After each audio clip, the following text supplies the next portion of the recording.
अस्सलाम वालेकुम फ्रेंड्स, मैं हैदर अली। मेरा भाई ये कोई नुक्से पानी की वीडियो नहीं है।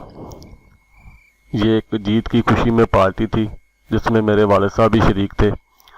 तो मेरे वाले साहब हार्ट अटैक की वजह से डेथ हो गई उनकी।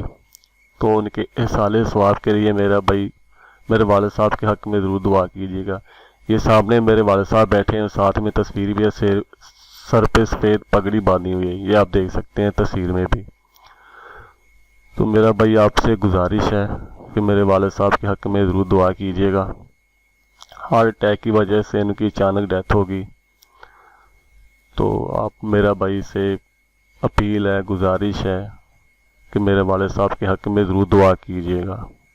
शुक्रिया, मेहरबानी।